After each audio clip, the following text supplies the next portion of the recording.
వాయుగుండంపై మరింత సమాచారం మా ప్రతినిధి ఆదిత్య పవన్ ప్రత్యక్ష ప్రసారం ద్వారా అందిస్తారు.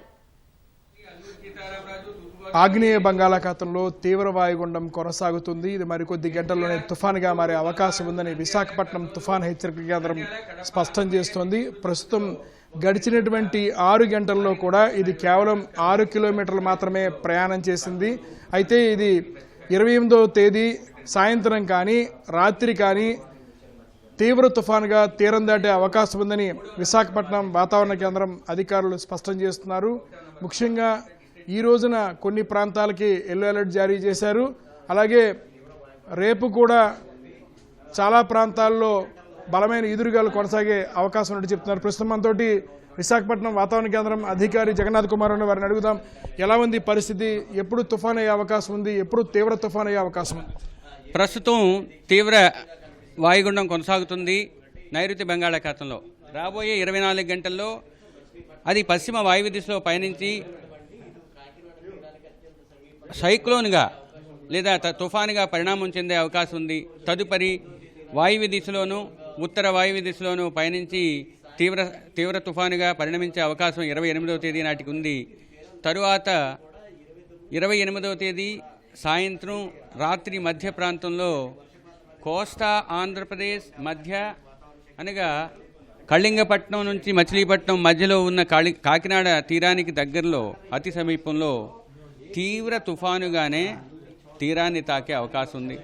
తీరాన్ని తాకే సమయంలో గాలులు 90 నుంచి 100 కిలోమీటర్లు గరిష్టంగా 110 కిలోమీటర్ల వేగంతో వీచే అవకాశం ఉన్నది.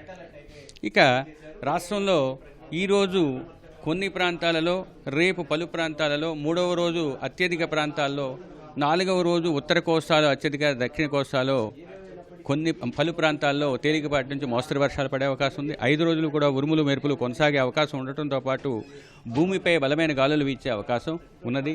ఇక మొదటి రోజు అయిన ఈరోజు కోస్తా జిల్లాలైన కాకినాడ, కోనసీమ, పశ్చిమ గోదావరి, ప్రకాశం, నెల్లూరు, తిరుపతితో పాటుగా చిత్తూరు, అన్నమయ్యల్లో 1-2 చోట్ల భారీ వర్షం. రేపటి నుంచి 4వ రోజు క్షేత్రీయ విస్తృతి తీవ్రత పెరిగే అవకాశం ఉంది. రెడ్ వార్నింగ్స్ కాకినాడ, కోనసీమ, పశ్చిమ గోదావరి, కృష్ణా, బాపట్ల, ప్రకాశం, పొట్టి శ్రీరాములు, నెల్లూరులో రెడ్ వార్నింగ్ ఇచ్చామంటే అత్యంత భారీ వర్షపాతం పడే అవకాశం ఉంది.